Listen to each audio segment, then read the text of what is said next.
You are listening to King's Court Podcast. Yes, but we're good to start, yeah? Yeah. Mm-hmm. Welcome back. Another King's Court Podcast episode.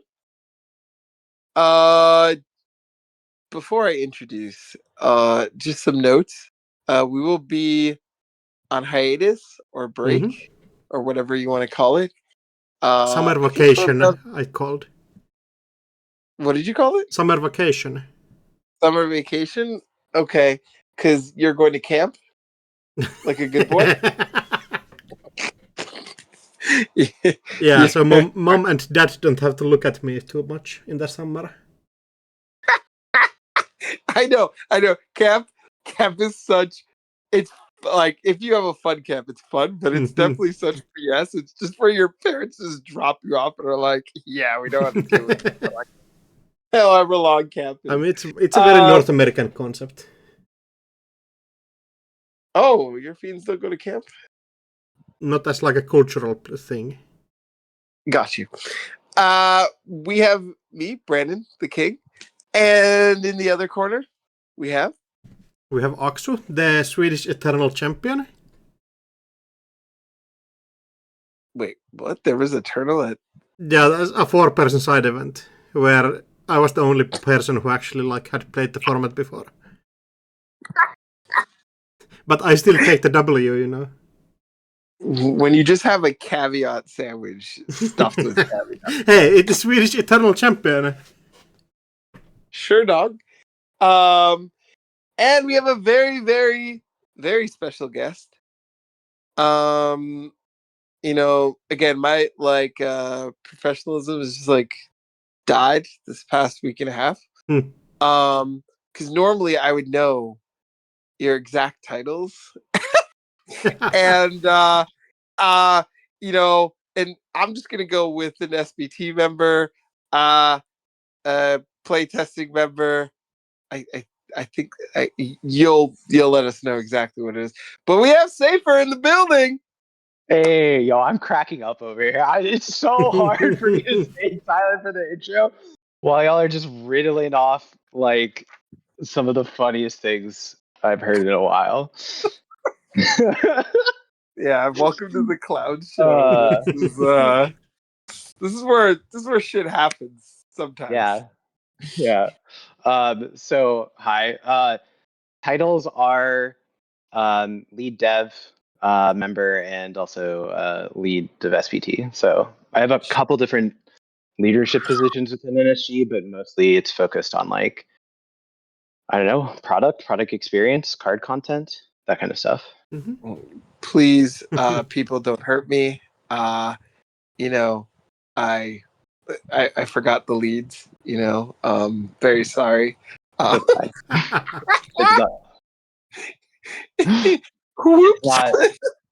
lead things can mean a lot of different stuff for the different teams, and ultimately, I mean, it means different things for the two different teams. But the SPT lead, for example, is very much a leadership focused, organizational thing, rather than like I specifically try to keep my voice small when it comes to banlist decisions. Yeah. So. Yeah, makes sense. Oh, we'll get to that. Yeah. But I'm gonna say, I think out of all our guests so far, I think Safer, I know you the least, know about you the least, I would say. And so usually at the beginning I do the introduction, the history lesson of how you got in Netrunner, what made you start playing, and so on and so forth. If you could give us I'm happy to give people the spiel, but also this tells me that you don't read the dev release articles, because I told my story right at the top of the measured response article. So outed. Oh my god, I'm getting killed. I mean, we'll get to it. I mean, I was getting destroyed until you said measured response, and then I get a pass because You get a pass. Whoa. yeah. Oh gosh. So- We're a storied card. So yeah, hi, I'm Safer. I joined NSG in like 2023 to come back to the game specifically to help with the development team. So I joined the development team, and probably one of my first projects that I worked on was actually Sebastião. So that was probably like the first big archetype that I like kind of like revamped and like made sure that it was like refined and working well. But how I got into the game was in 2014.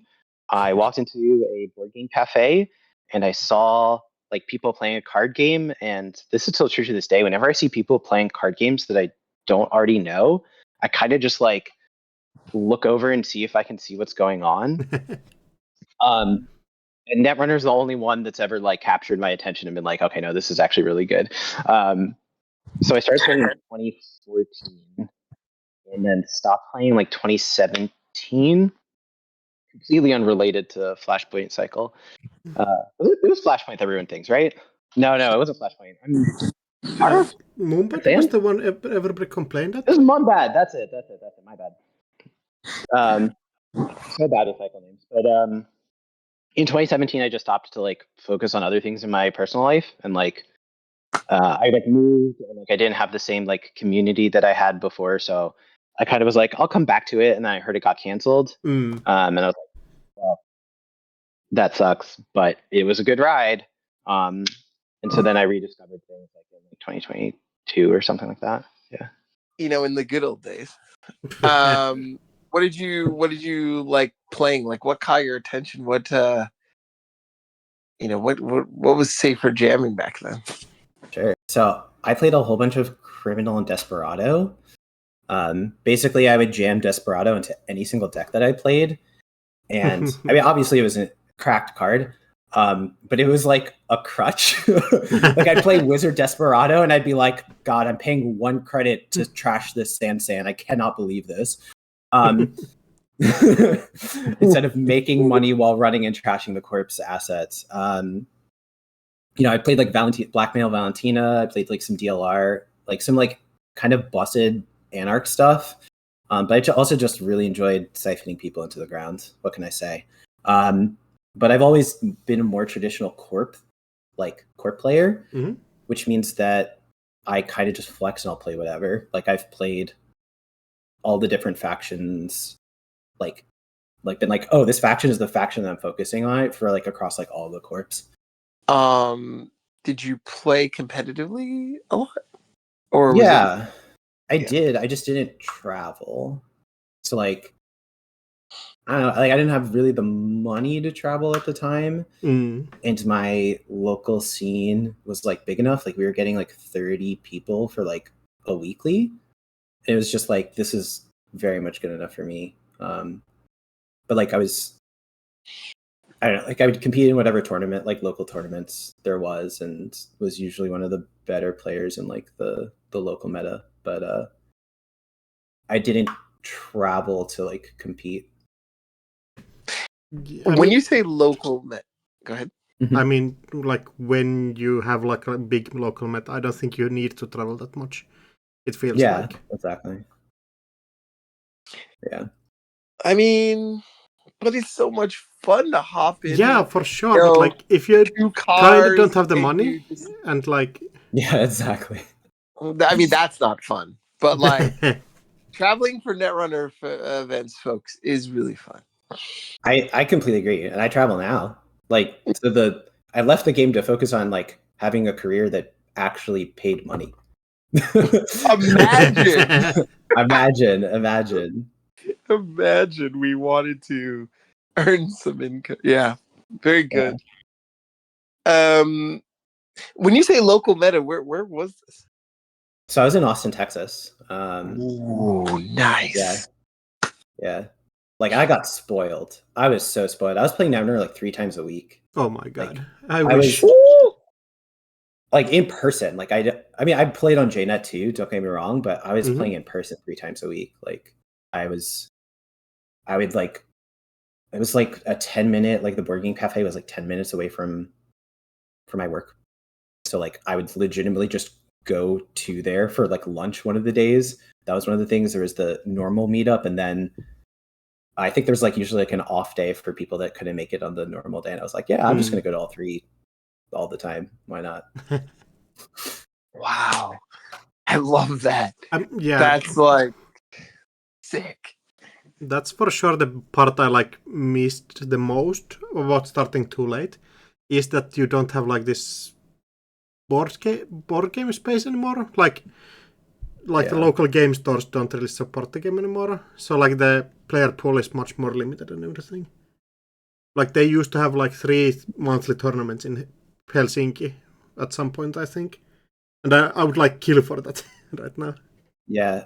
I actually think part of it too is like an overarching industry thing where like in the 2010s, like mid 2010s, early 2010s, board game cafes were like popping up everywhere. You know, it was like easy to borrow money, and people were like, okay, these things are really popular and they're new. It's like, this is a really bad example, but it's like Froyo was really big in the US in like the late like 2000s, like 2006 to 2010.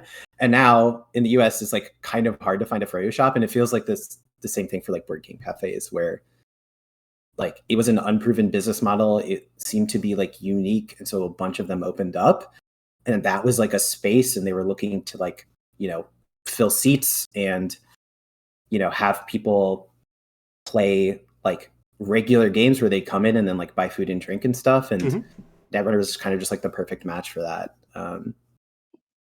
Yeah, I don't know. Now it's just like you have to play Magic or like the other really big things if you want to be able to like find a shop, because Magic makes enough money for them to actually like support the shop being open. Yeah, basically only Magic or Flesh and Blood, I think, at least where I live. Yeah. Or Yu-Gi-Oh, I guess. Or yeah, exactly. Pokemon, like you have to be one of. I'm just gonna call those like the big 5. You know? Yeah, sure. Yeah.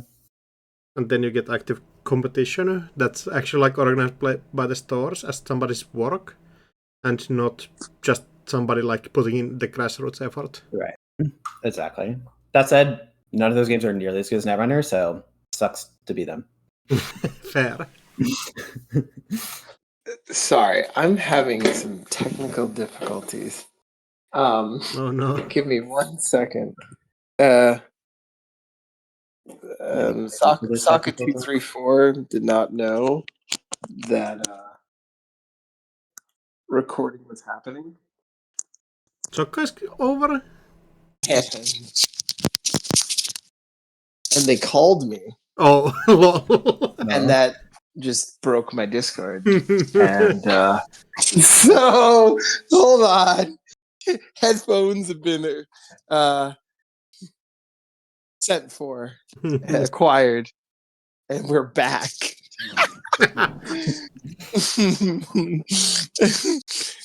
Yeah. So we have right now we have this like interesting thing that kind of like, I don't know if it was like an idea we always thought of, or like someone thought of doing but like didn't, but like finally kind of put into place. But like we have an area, we just call it the Path, and basically it's this like underground area like under the city. Yeah. And there's a lot of places that have like just tables and chairs. Yeah. And so, and it's just free. And so we just have meetups there sometimes, and like smaller tournaments and whatever. Like it's pretty good. So you're basically just squatting there. Essentially, like it's like this just, it just kind of fell in our lap, and we're just like, yeah, it's great.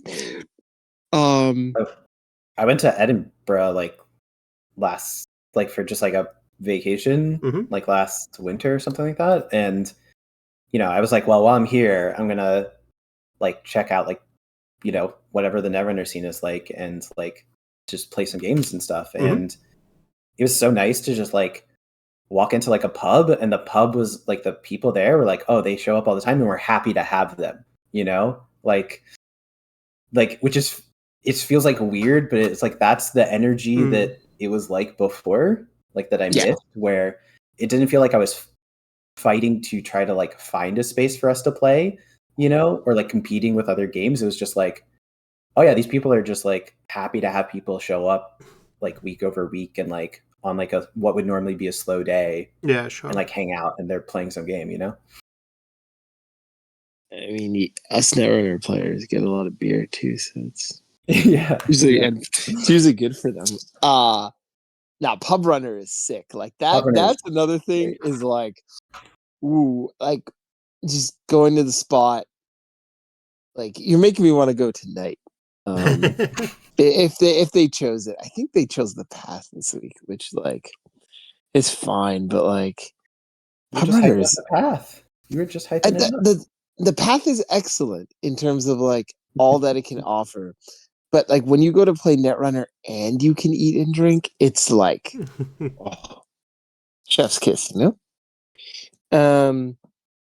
But yeah, like we have like the Pub Runner place we go to, the Rhino, and the path that we were able to like play at, and then people vote on it every week on which one we're gonna go to. It's pretty good.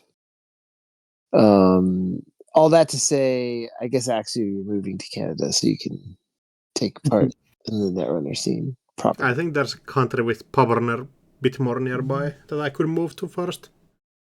Yeah, but you don't like any of those places, so it's like fine. I'm here. You know? You would fly across the country to fight me, or the continent to fight me, or across the ocean to fight me. Oh, sure, yeah. Yeah. I mean, you're coming to Worlds, so we can fight there. I mean, we fight everywhere, but yes. Can you make this podcast just to fight one another on the regular? Like, wasn't that the premise? Basically, yeah. Well, I mean, it's a part of it. It's a part of it. Like, Axel and I are like brothers, you know? And so, like, we have our great moments, and then, like, but we fight like cats and dogs, you know? Okay, so I don't know if y'all have already covered this, but I actually don't know what the backstory is. How did y'all meet, and how did y'all become brotherly friends? It's like no, but basically both were at Worlds, and I like knew some unbanned people, and I randomly hanged out with Brandon's Oracle for a tournament like prior. So we just ended up going to like eat together into like a burger place, and then we just started hanging out from there. And then I get into Oracling, and we fought like I was just around more, so oracled a lot. And it kind of devolved from there.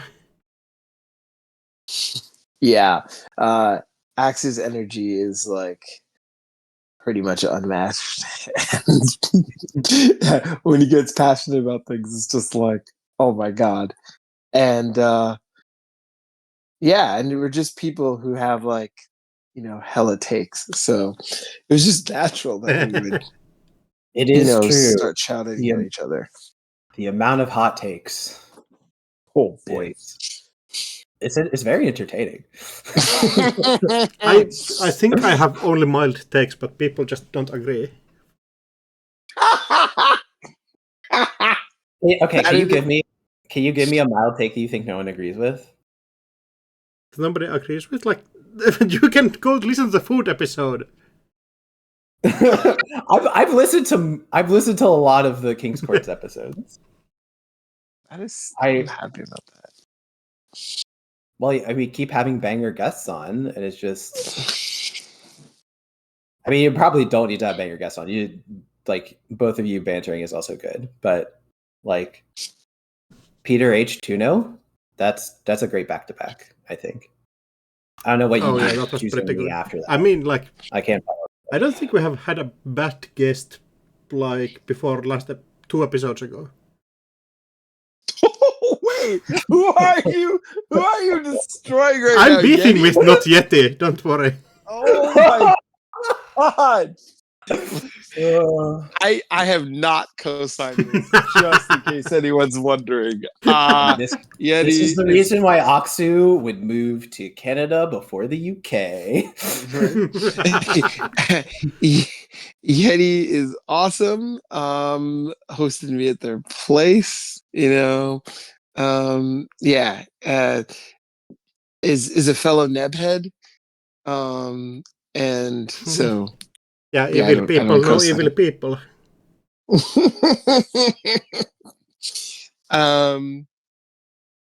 Say for more about you, in terms of, can you give us and the folks who listen to this podcast a kind of run through on like what the lead role means, does, Sure. yeah, that sort of thing. Sure. So I'll split it between the two. You can tell me if I'm going to run too long with this. We'll see. So I work on two different teams, I lead two different teams. And then there's another level of leadership kind of over top of that is not specifically specified, but like there's multiple layers to when it comes to leadership in an organization, right? So I'm going to talk about each individual one, and then we'll talk about the overall like umbrella thing. So first off, you have, let's say, the dev team. So I have a background in game design. I also make my own games. No other currently published games at the moment, but maybe in the near, not too distant future, that's probably going to happen. And I joined specifically to kind of like work on Netrunner. And I joined during RWR, and during that time, the dev team had a very small number of people, and the lead, like my co-lead, Dave, Dave or Devitis, is, he's been the lead of dev for all of NSG's history, and he just had been working really, really hard. And when we had basically a few number of people before I was kind of brought on, he was working even harder, doing multiple people's jobs and all this other stuff. So I basically came in and, was doing individual contributor stuff, and then basically just saw like, hey, Dave, do you need help with this stuff? Do you want me to like help run meetings and take lead on, getting this thing like kind of out the door? And Dave was basically cool with it. So during the last like kind of lead up to like RWR especially, there was like some circumstances for Dave needed to like take a small step back, and that was like really that was a time period where it's not just that I was doing dev work, I was coordinating with the art team and the narrative team to lock down themes and make sure that we're hitting our deadlines and can release on the time that we like our original like timeline. So that was kind of like what dev leadership looks like, is that you are kind of project managing a little bit. You're making sure that everyone on the team like kind of has a role and has a job and like feels comfortable in it. I also ran recruitment during like Elevation's time period. So we went from, what was 2 people on dev with Dave and myself to now 8 people. And I was kind of the main driving person for pushing the recruitment forward. And then onboarding those people, and then making sure that, our playtest server knew what to focus on, and updating our source of truth for when we had new versions, and communicating expectations to playtesters. Like, it's all of that like background stuff that's not like just making decisions and like game design stuff, right? So that's like kind of the lead part of dev now. And then on the SBT side of things, similar goals, similar similar like where you're just trying to make sure that the individuals have what they need to like quote unquote succeed and get their job done. But in the specific case for like SBT, SBT was not a part of the dev team or the design team before. It was just kind of like its own siloed thing. And organizationally, I thought that there was a lot of overlap between like the skill set. And I was talking with Lost Geek a bunch about like this was back I think during RWR, like maybe like right around like RWR's release or something. I don't know. We were working on RWR. I was talking with Lost Geek a lot because I needed to get caught back up on the game, and I just enjoyed talking with him a bunch. And I found myself being like more and more passionate about like making sure that SBT members had their voices heard and like had a seat at the table when it came to like broader design and like broader design principles and design goals like for the game. So like one of the things that I remember the most about like the first time where I was like, this team should like we should be listening to the people on this team and using them as a resource more was I believe it was Profi who penned this kind of like mini essay talking about how corp bounce back is an issue. And exactly what it was in detailing this. And I was like, this is a great analytical piece. And this helps me understand the game better and helps me do my job better. And like saves me a bunch of time. This is something that shouldn't just be like a thing that I happen to see and I take my time to read it. It should be a thing that like we're all actually making sure like we're all on the same page about, right? And that's just one aspect. So when it came to the SBT lead thing, it was really like, okay, part of the role of the SBT players is just like playing the game a bunch, and they don't have the same they don't quite have the same like I guess background experience from a traditional game design perspective. Like, you know, people on the dev team, we were specifically looking for people that had a game design background. And I was like, SBT members are doing game design that's just a different kind. Like I would call it live design, or like live balance. And those like while they're using game design, the people themselves, a lot of their time is going into playing the game and competing. And so they don't necessarily have the same amount of time that other people in the org have to do the interfacing between teams and scheduling like ban lists. And so really like the scheduled ban list things that we're seeing where we know the date ahead of time, that, you know, we have the articles out to content creators ahead of time. Like that's the kind of stuff that I've made sure kind of happens. It's not like it was my idea, but like I'm the one making sure that we're talking with the right team members and that people are on the same page. And then also being like, hey guys, like this is the deadline if we need to get the article out. Like, are we making sure that we're meeting and all this other stuff? Okay. Right. I was so long. No. It's exactly what we want to hear. That is A, not long. Do not worry. B, yeah, the people, they need to hear this. This is the real stuff. And you know, I think it like, you know, people who had questions, you know, probably have a lot of answers just through that alone.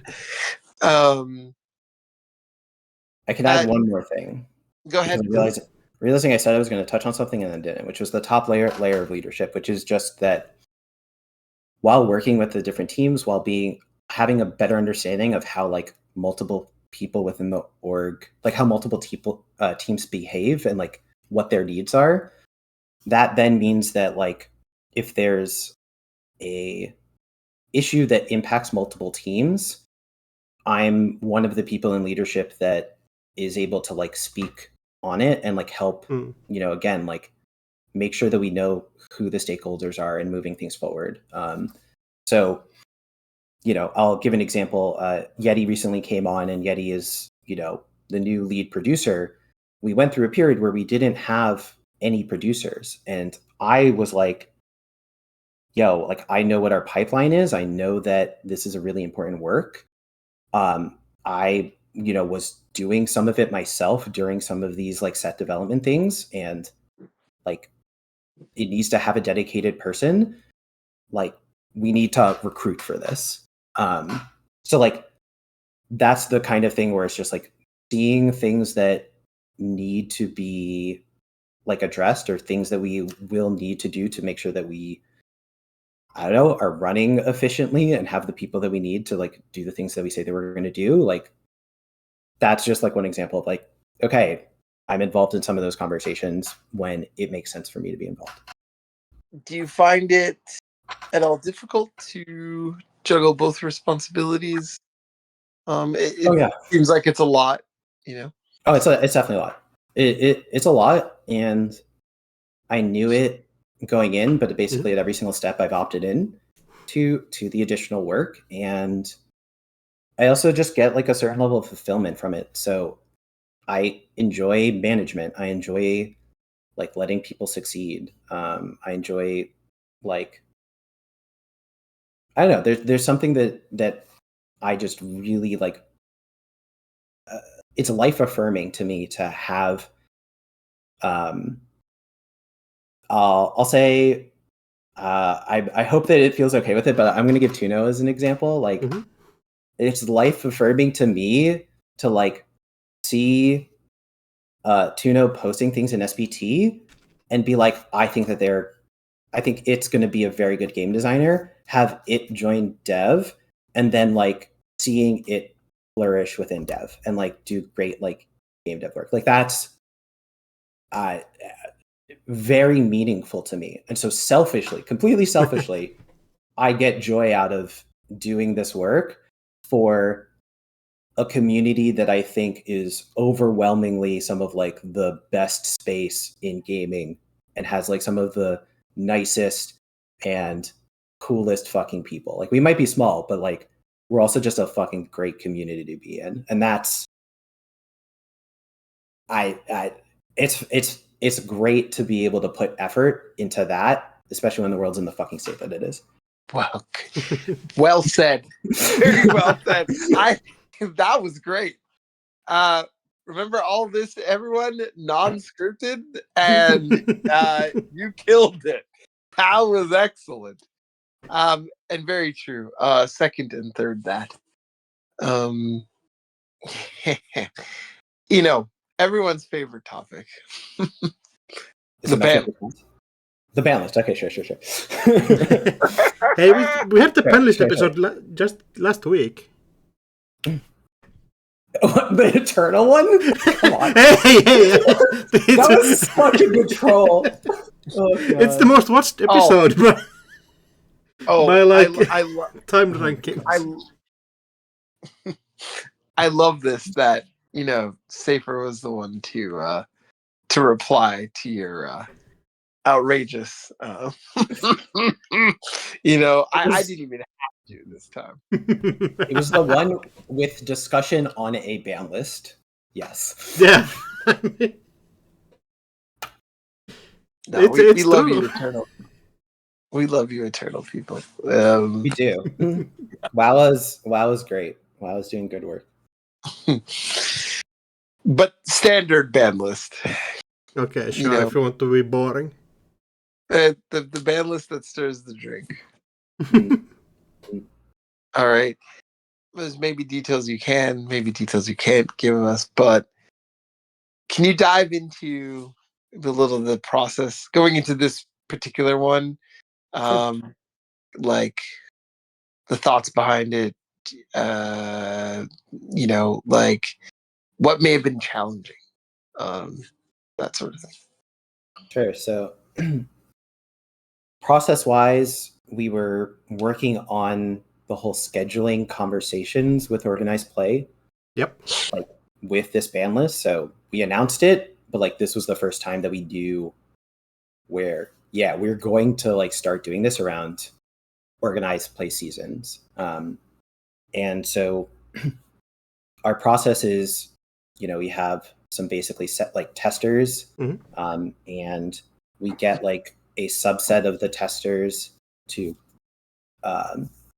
basically like, test different ban list ideas that we have and kind of talk through the replays and the implications of like the testing.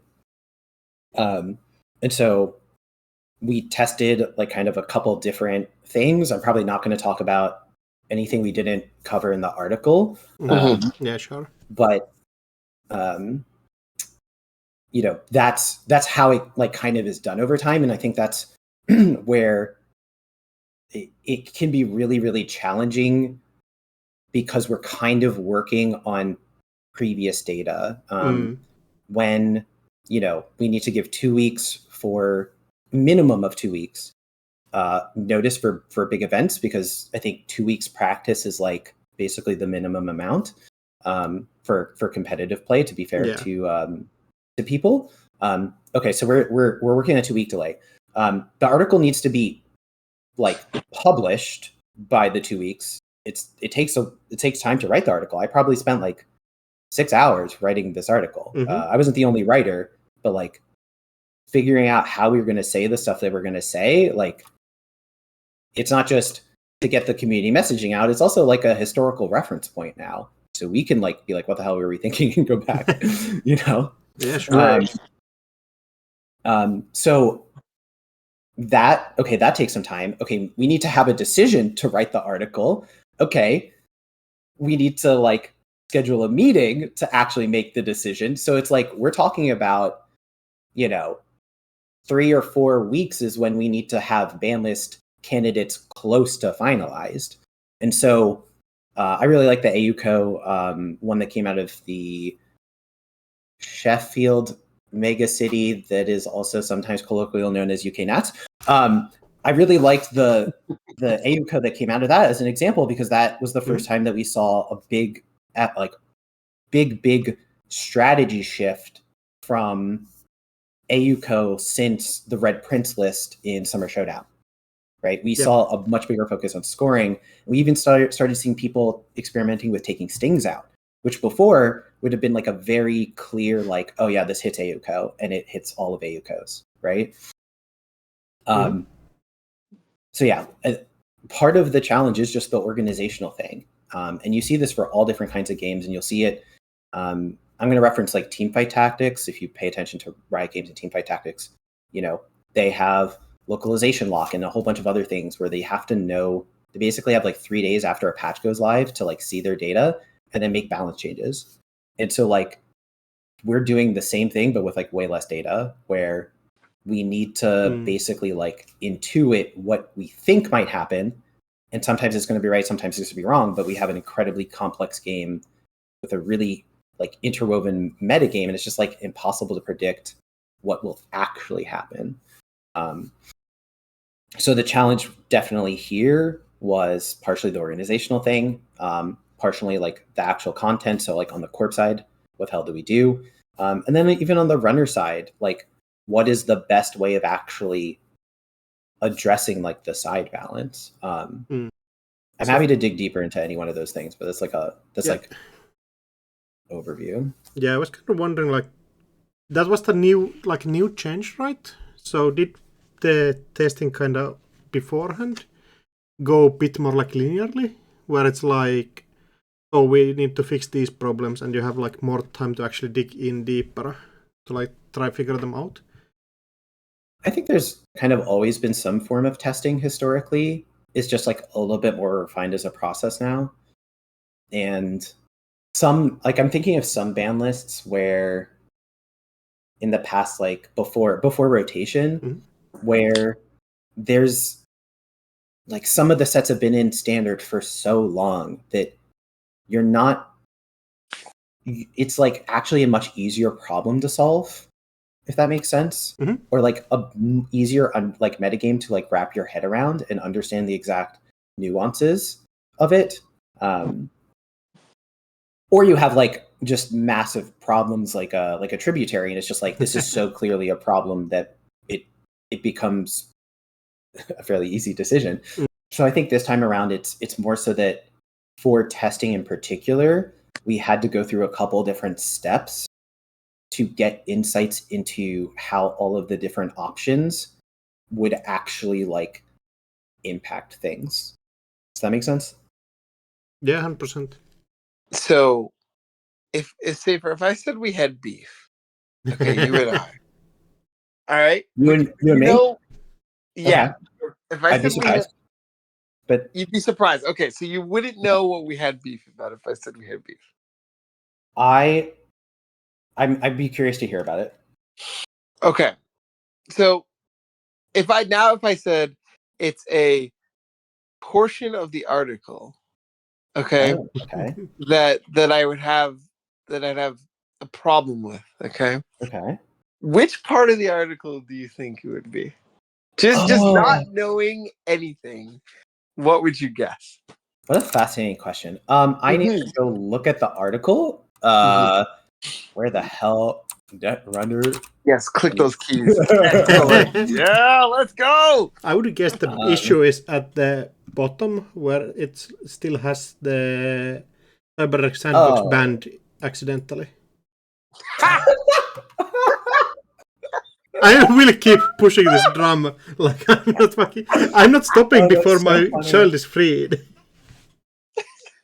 Okay, so I got the beef thing. I was thinking you were talking about like interpersonal beef, and I was like, "Oh no, I'm sorry." I lied, but no. Okay. So there's gonna be humor to this. Just humor. Yeah, I'm gonna give you tiered rankings. So I think it's definitely gonna be somewhere in the uncracked egg section. That's my top tier guess. I don't know. I'm assuming that it's like you disagree with either some sentence that's in here. Yep. There's a sentence. I think I think that I'm cheating a little bit because I in my head I remember you mentioning a sentence you're like I disagree with in some other episode. Am I crazy? No, because I haven't talked about the ban list in an episode yet. Okay. There might be a sentence in here. If there is, I'm happy to talk through it. Oh, yeah. We're gonna get there. Okay. So you guys, I don't know if this is in the egg section, but so here's the part, okay? And I'm tying it all together. So I was so bear with me here. Peter H, Augustus Caesar, Jai, Jay Foley, and Aruzan with Sokka and Fa as Wiki as my oracles are all in a Twilight Imperium game, like async. Okay. And so in part of trying to, make moves and talk about things, and as you do, you say for you had messaged me and we're like, yeah, I want to come on the podcast, that sort of thing. And I was like, yeah, this is great. But I hadn't responded yet because I was doing TI things. But I think Peter and maybe some others knew about, this line of text that I really didn't like. And so I was like, this is without context. This is probably too bad to sarcastically respond this way. But my first thing that came to my head was, Safer, it would be very egregious for you to be on this podcast. Damn. I don't know if that gives you a clue to the line of text. Egregious. Okay. Just Control F. How the fuck do you spell egregious? I'm not good at spelling. It's touch-ups. Okay, so touch-ups was going to be my second comment. I don't know what about touch-ups, but okay, please detail, and then I'm going to tell a story about you.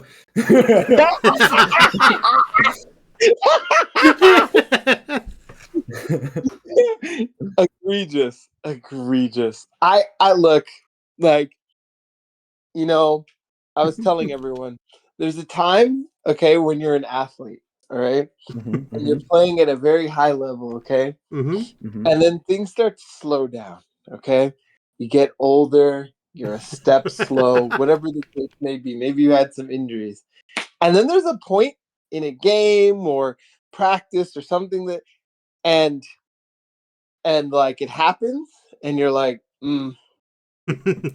Whoa. it's probably time to hang him up. And this like touch ups. If touch ups is in the category of egregious, I maybe just need to No, stop. to be fair, touch-up is extremely Okay. cringe. Like, If all the time I've been playing Network, if touch ups is egregious, I it's a different game. Okay, eh, so I Different want game. you to tell me some more about, like, give me your opinion. Okay, what do you think that we're saying about touch-ups in this article? And two, what what is your opinion on touch-ups, and how does it differ from what is written here? So I think that, like, I remember there was, I don't know it word for word, but like being able to get steel skins out of hand, something that I feel like was mentioned, and I I was can like, read yeah, it if you want. If it would please. be helpful, okay. Touch-ups. Touch-ups has cemented itself as an egregious tool in a number of kill decks, allowing for multiple kills while bypassing tech like Steel Skin Scarring, which helps define Anarch's natural role in the meta. However, currently the most successful touch-up kill decks out of Nebula Talent Management and Pravdivos Consulting aren't posting results needed for us to feel comfortable banning touch-ups. Right. So like I guess I want to plead my case for touch ups, because I think touch ups is interesting. I would think like you to start with the what do you think we're saying about touch-ups here? Like, what is your perception when you read that? Like, what is your interpretation of that? I mean, egregious seems like when I hear that word, it's like there's a violation, or there's like it seems negative, I guess. I mean, that makes Like, sense. I would say that if you don't focus as much on that explicit word, and if I say touch-ups has cemented itself as a tool in a number of kill decks, allowing for combo kills while bypassing tech like skills and scarring and the other things, like, does that change your read? Are you like, okay, cool, no, I get it? I mean, yeah, because that's just talking about Okay. touch. Yes, yes. Okay. It's when I was like egregious, I'm like, we really think that touch ups is like insane. Like it's because like I'm happy I to think what's your read on touch-ups? Like, how do you feel about touch-ups as a card? oh, I love touch ups. I love I love I You like and Yeti, the only two. mhm. well, I okay, know so like these two assholes. so I want to go into that because I feel like yes, touch ups. Okay, what is written here is like It's for factual. What the me, fuck can it? it's factual, but it's like minus the egregious part. But it's um it's telling only part of the story of touch ups. Okay. I mean, I used touch ups like fast event way before I Mhm. learned to kill. Well, not learned to kill, like killed with it. Yeah. But I think what I love about touch ups is like, so I'm usually not a fan of doubles, like at all. Mhm. I usually they have to be very powerful to be played competitively. Again, this is coming from a competitive look, like a perspective. And so it's kind of in that like, are you printing the busted card and putting double on it so you can print the busted card, or like should this card just not be printed? But touch ups, actually, I'm like, oh yeah, like this warrants actually being a double, and it's actually good. And I was like, damn, good job. Like to me, it goes right in the tattoo bola category where I'm like, yeah, this is good, slightly annoying, but not annoying enough to be like, please get this out of here. But like serves its purpose and is like has its rightful place. And then touch ups even more, I feel like is very like dynamic. Like it can be a kill piece, it can be a fast advance piece. And I think like Andre mentioned this in one of their streams. And to them that was a negative.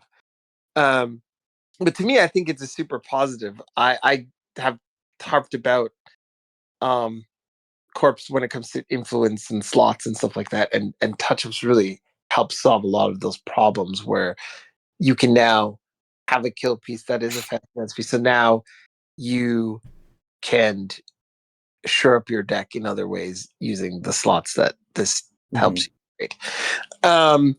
And then I think that it's like also just like it's not like you just play touch-ups and the game is over. Like it's not easy to use. It's not like this like auto button, you know? Like I'm a driver of the neb head Yes. train ship, Yeah. like whatever vessel you want, you know what I mean? And in Nebula, like you don't just use touch-ups. Like a lot of times you have to be flipped to use it effectively. If you're not, there's like if I use my touch-ups now to score, what does that look like for me if they do this and this and this? Can I achieve the kill that I want? Or am I risking, like by scoring now, am I risking not being able to kill in the next 2 turns? Like things like that. But if I don't score right now, does this lose me the game before I can kill, or or put me in a different direction? Like those are very interesting decisions that are actually made with touch-ups. It's I think a lot harder than people would think by just looking at the card. And then like I think there's fun things like I never would have thought of touch-ups complete image. Like that was like I remember playing on Jaina and just like they're like action. I'm like, nah. And then I fucked around and found out. You know what I mean? Like Yeah. that's cool. I think being able to put these cards together and like make your thing happen it's cool. And I think touch-ups is an enabler of that, and Right. that's exciting. Right. So I think what you're saying here is that like you as a player can do unique and interesting things with touch-ups, and it is both skill testing for when you play it and how you deck build around it, as well as like the actual execution of it, right? And it enables some strategies that you just couldn't do elsewhere. I think that that's one completely valid take, right? And unfortunately, so because I have multiple teams and work on all this stuff, like I can tell you my own player perspective on it, but it really doesn't matter because like effectively I don't have the luxury of just like being like, this is my player perspective and then that's my opinion, right? It's like my opinion has to be a mix of all of the different things, right? Right.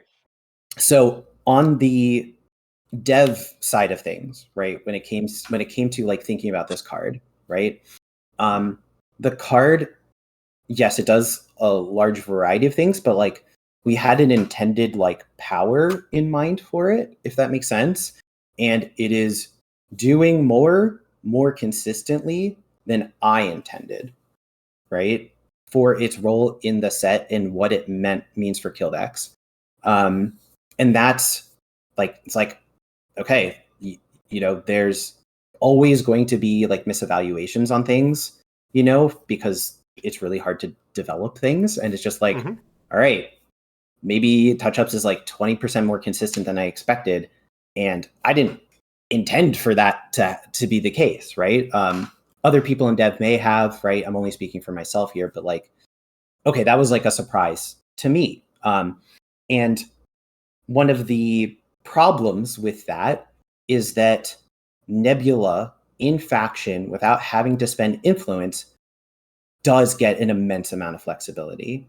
And part of Nebula's like power budget is intended to be that they need to spend influence to be able to fast advance out and to kill, right? Like that was like the intention. And so touch-ups is actually like doing some other things to the ecosystem that like we didn't necessarily plan around, right?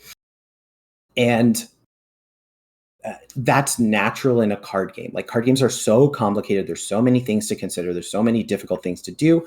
But like, you know, Nebula, one, everyone knows it's a really strong ID. It's reads strong on the surface. But here's the but. It in theory has buy-in or a requirement, right? So you need to have both ice in your deck. You need to have a critical mass of operations in your deck.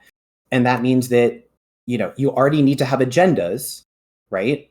So ice operations agendas. And if you had to make a remote, then you might need assets or whatever.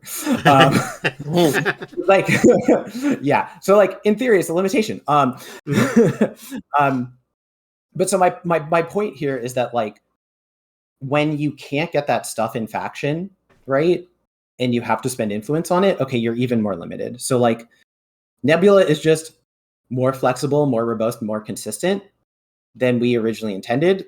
And so it is doing things more linearly and more powerfully than we intended. Happens, right? Like Petty Cash is another consistency card for it. But this is the kind of thing where it's like, you know, we've tested with a lot of different iterations of the card over the playtest. So it's like I have insights into how the card acts in different card pools.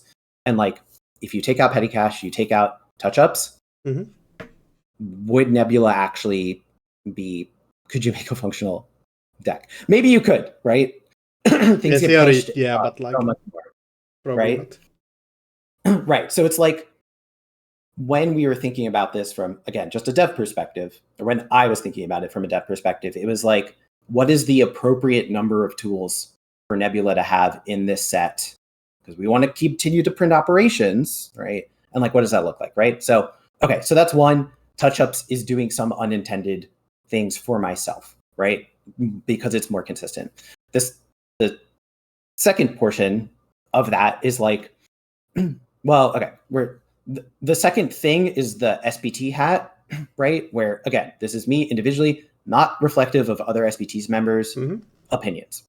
For me, touch-ups is a widely variant card considering its power level.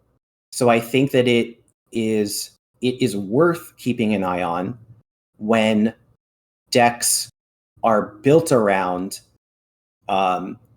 tomorrow's headline, touch-ups, end of the line as like things, because the counterplay to that as the runner is like, did you have the tech card? Like, did you have the no free lunch? And I'm of the opinion that, so like, I know Brandon, you really don't like, you know, no free lunch, these other like one influence things. I don't like them either. And so like, I don't want to build an ecosystem where we're reliant on those things. I don't want to print cards under the assumption that they're only okay because no free lunch exists or whatever, right? So like touch-ups is doing some very unique and powerful things. And that's a reason to look at it, because touch-ups, like let's say in theory, we were to ban touch-ups. My expectations for that would be that Nebula would have to spend more influence on things. They couldn't be as slot effective or slot efficient. And so maybe that's actually the correct lever to hit to make sure that Nebula is a little bit more in check. Just like as a deck, not just the Kill Nebula deck. Like obviously we probably killed the Kill Nebula deck if that's the case. But then we also hit like the frustrating play patterns that would have been okay if they were a lower power level. So you mentioned like Complete Image, like that's a fun jank deck. It's so bad that people get to like have fun and enjoy it. And it's like, oh, it only works some of the time. So they pulled it off and it's a hype moment, right? But like jank is only jank until like, because of its play rate. There's a lot of examples in other games like MTG, Legends of Runeterra, where like Legends of Runeterra is the one that I'm going to use. I'm thinking of like there was like a Nasus Thresh like self like kill list or whatever that was very janky and had the bare bones of it, and then a couple cards get released, and all of a sudden it becomes so consistent that it's tier 1 deck, and it went from being this like thing that people were like, oh, this is so cool that you can do this in the game, to people being like, ban this shit, I'm so tired of playing against it, like fuck this, I'm out. Like this is the reason why I'm quitting like Legends of Runeterra. So it's all about like people want to say like, oh, like, well, I don't care. It's like, no. It's all about the perception and context of the things. Like when it happens consistently, when you see it frequently, when you die to it a lot frequently, that gets frustrating. If you feel like you have counterplay to it, if you feel like if you feel like you end the game, you die and you're like, you got me. Like that's fun for both players. And like, so I think touch-ups from an SBT, from my own personal SBT perspective, right? I also will say that like I have a very game design focused philosophy when it comes to around like a lot of this stuff. So like, again, this is why I try to like keep my voice lower in SBT conversations. Like that's the reason why for me, I'm like, I think that this passes a threshold of like specific like variance things that I don't think is actually healthy for competitive play. Yes. Explained from all angles. I definitely get where you're coming from. Like it's I think it's coming like Brandon is, you're like a competitive player that likes playing the Kill Nebula deck. So I think you have different visions of what the card actually is supposed to do and like how it shows up in decks. right. But for me it's more than that. Like I think it's like as a whole, like playing any deck competitively. Like it'd be unfortunate if touch-ups crosses that line of like, no, this is too much. I think Because that's a completely reasonable take. I'm gonna jump in here because like from a player, like from any individual player's perspective, it is 100% okay to be like, I'm sad that this thing got banned or I'm not able to play with this. Like, like there are people that miss R plus, right, and want R plus, and like it's okay to have that opinion, right, and like as an individual, right, and that like that's okay. It's good. I would call it a hot take. Like I think being a fan of touch-ups puts you in a low enough minority, at least from my perspective of like my understanding and read on like community sentiment, right? Like that puts you in enough of a minority that I think it's fair to call it a hot take. on touch-ups? Yeah. Really? Like that's so interesting. Yeah, people hate Nebula. But like to me that's a Nebula problem, not a touch-ups problem. Sure, but potato, it's the same thing. It's not. It's really not. And that's like I think what's worrying the most is like if you're gonna be upset with something, really pinpoint it and know where you're being upset. Like saying to touch-ups and Nebula are the same is very incorrect. Like their meta share is somewhat tied together, right? So it's not that they're the same card, right? It's not that they don't have unique cases outside of playing them together, but touch-ups does enough for Nebula, and Nebula has so many uses for like having like touch-ups is a card that kind of wants you to have a 4-click turn to really like make use of it. So it's like it kind of is, they're kind of paired together, right? It's kind of hard to imagine a world where both of these cards are in print and they're not being played together, and thus they're doing very different things. You know what I mean? Yes, but how kind of like what I would say is that like I love Nebula and I love touch-ups, right? But like I think that like touch-ups will end up being punished because of the creation of Nebula in the first place, which is like also sad. because like creating Nebula always meant that you were going to have gotta watch this op, gotta watch this op, right? Like that's like just inherently there, you know. Like if touch ups is like something that goes away, and then we have a ganked situation, I'm gonna be so upset. What do you mean by a ganked situation? So ganked was like, I feel like, and again, I don't have any confirmation of this per se, but this is how I felt. I feel like ganked was just like purposely printed in the faction that it could like least take advantage of it, and I'm like, no, we don't need more of that. Like we don't need it. Honestly, again, from a competitive player standpoint, it is fucking hard enough to win games as it is, let alone being like, I really need this card and this card and this card to win games. But they all cost me influence. Good luck. Like touch ups for me is like it's a gift, especially since yellow got the blowtorch last year.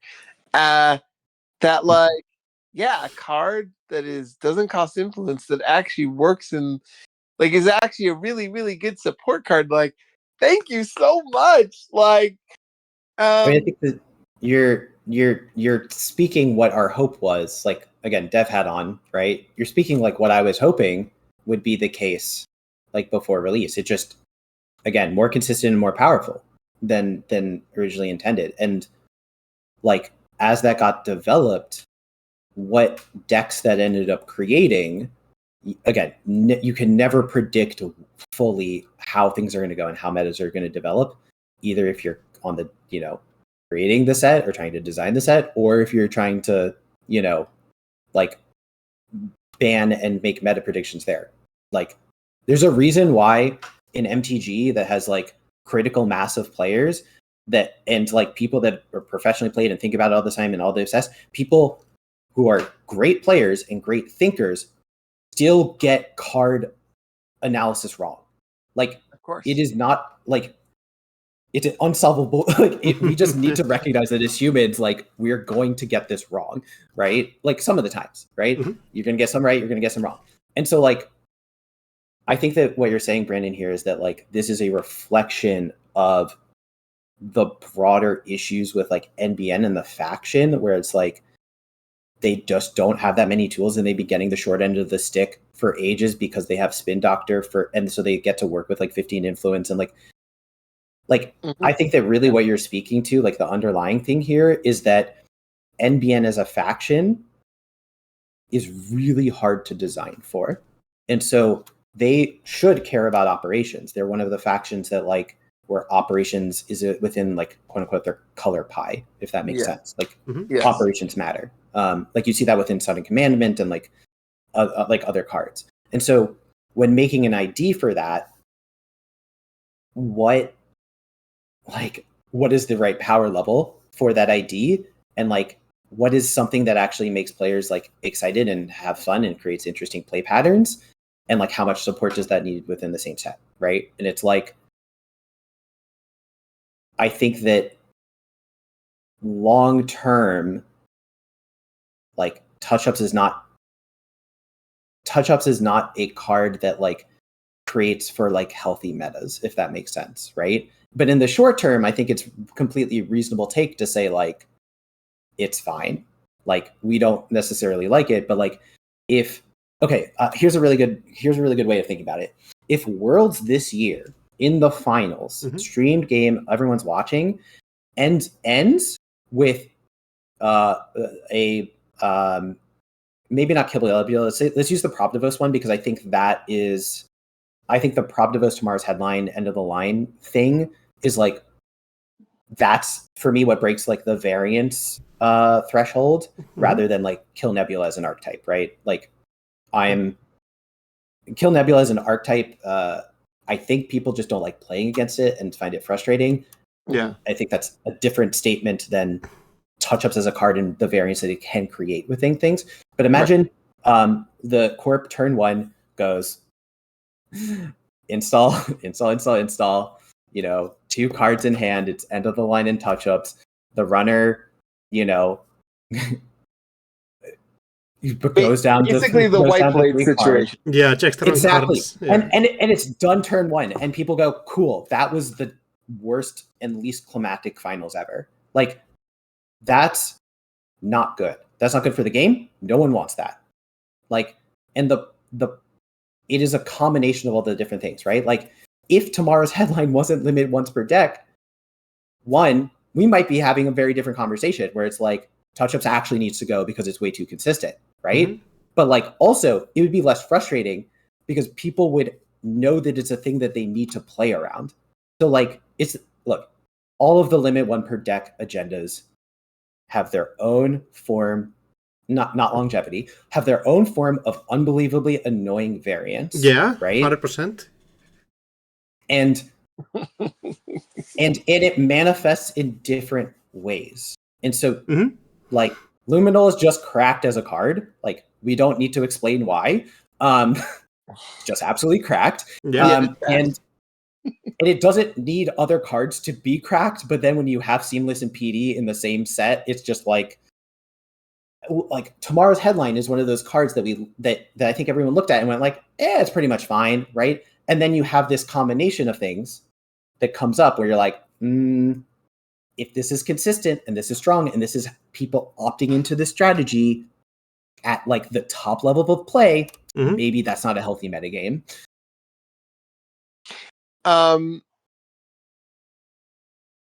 Okay, so I do want to get on to another topic, but I do want to talk. So this scenario, the problem scenario, yeah, I don't really think that's that bad. Like, because there's options. Like, the problem can only do that, A, if you ran, B, if you ended with 4. Like, if you're playing Problems, you know these things. It's not like this can happen to you without your knowledge. You know this thing. In a top cut, you know what they're playing. Like, you know all that's these true. Open death list does make that easier. Right. And even if right now I'm playing against the Problems, I have an idea that this can happen to me. So you just don't do the things. It's not like there's things against kill decks, right, that you just don't do. And so you just shouldn't do them. And like, this is like, I think something that I've talked about where it's like, I think sometimes there is I like how you phrase it where it's like, okay, there's an entertainment portion of this where like that would be really bad and not entertaining. But I would like to call it counter with, I think there's like times where like we just coddle too much. And like, this is one of those things where it's like, just learn how to like play against kill decks and like the threats that as opposed to being like, oh, people won't, so we need to take them away. Like, they should learn the game, and like, this is a perfect example of where if you just don't do certain things, you won't die. You know what I mean? Like, so the card is not that good. So this is why I'm like, it's on our watch list. We didn't feel like, the team as a whole did not really feel like it made sense to ban the card, right? It's just like, it was a thing that we considered, and we're going to let you all know that we are considering it. And a large part of that reason was in fact because it bypasses things like Steel Sin Scarring, and that's actually like kind of that has its own meta implications that is problematic, Right. But it's all related to like how common is touch ups, right? Like, if touch ups wasn't really a part of the meta at all, and so people are playing Anarch and like Anarch super dominant and all this other stuff is going on, and then like, someone finds an even better touch ups like kill list, specifically to dodge the Steel Sin Scarring, like, that's the kind of thing where it's like people are like, oh, this is cool, this is jank, this is innovative, right? But it's all because it's being played very regularly.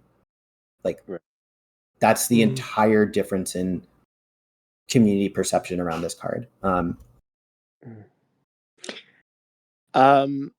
is Luminal back? Luminal is back because with the bans alone, we were not confident that HB would actually reclaim meta share. And having HB not have any meta share, we think has a negative impact on the meta as a whole. So HB having some level of viability and being one of the options and homes for Rush that don't have a kill angle, that has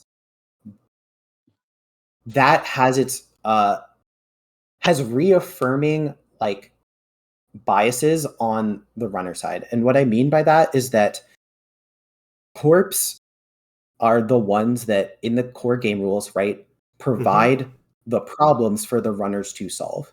And so when corps all have the same problem for the runners to solve, the runners can hyper fixate on solving that one problem. That's how you get, I don't die, so I win the game.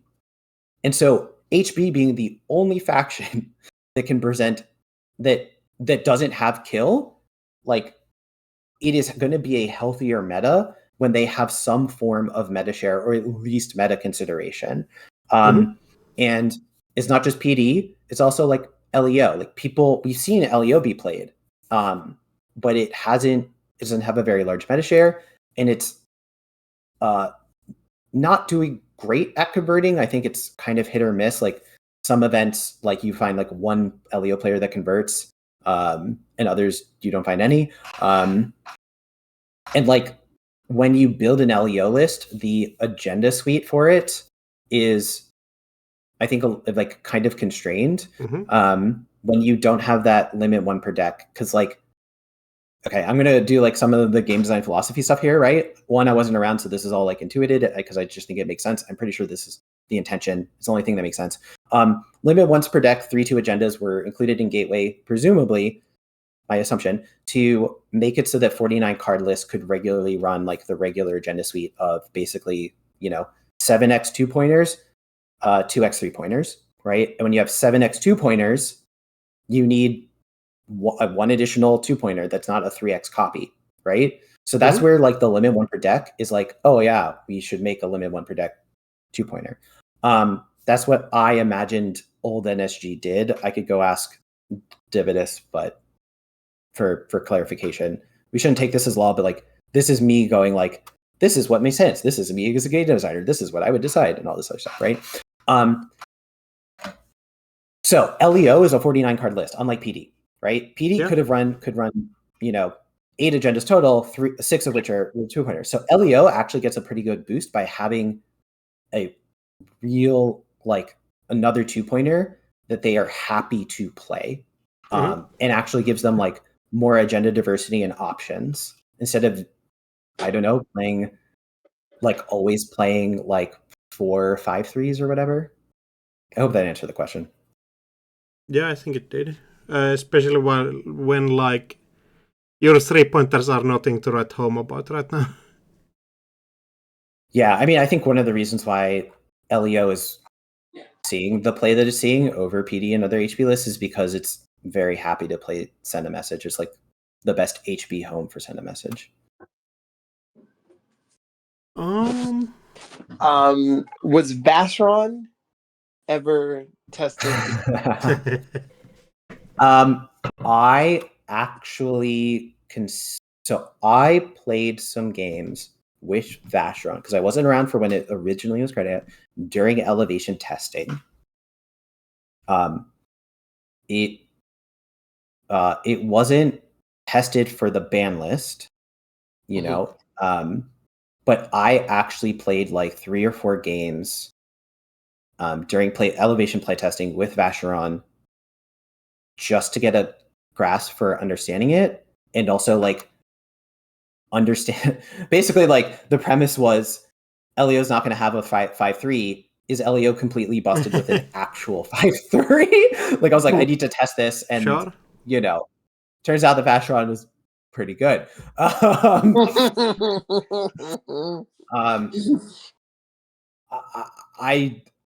I don't think that the game is in a healthier place when Vacheron is in the card pool.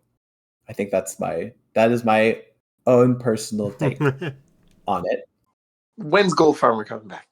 During elevation testing, we had a version where we tested with Gold Farmer unbanned. It is never coming back.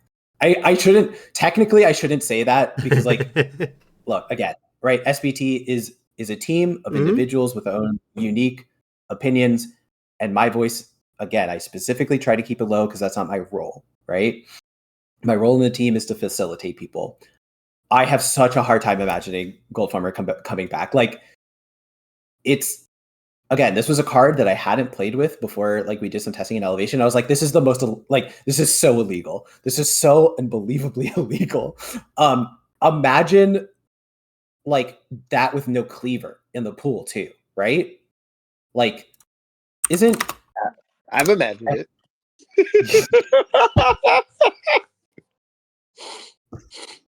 I've got starry eyes.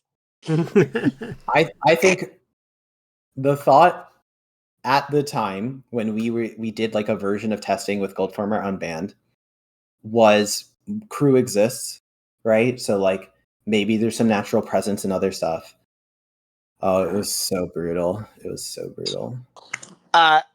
Gun to your head, okay? You have to bring back one of these two cards, Keeling or Drago. Which one comes back?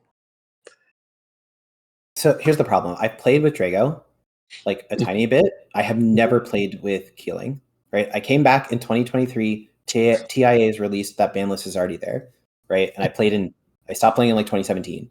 And I know a whole bunch of cards from just playing standard, but I've never played with crowdfunding. I haven't played with, I don't know, insert any other card that was banned from 2019, 2020 or whatever, whenever an SG was started to 2023. I don't know. I guess the answer has to be Drago because people actually consider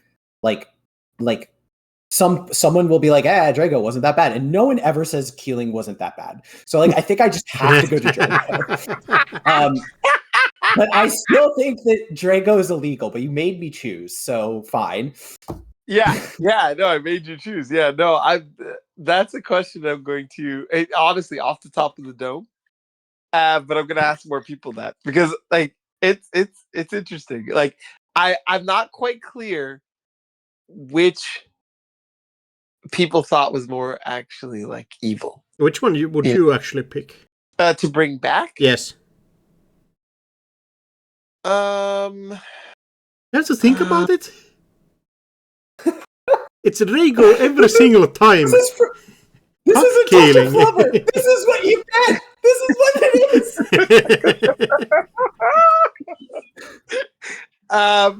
For you, it's that easy. It's just Drago. 100%. Drago actually was enjoyable to play against sometimes. Keeling never, ever. What do you mean? Fuck Keeling. I enjoyed. You're evil. I know already. What do you mean? Listen.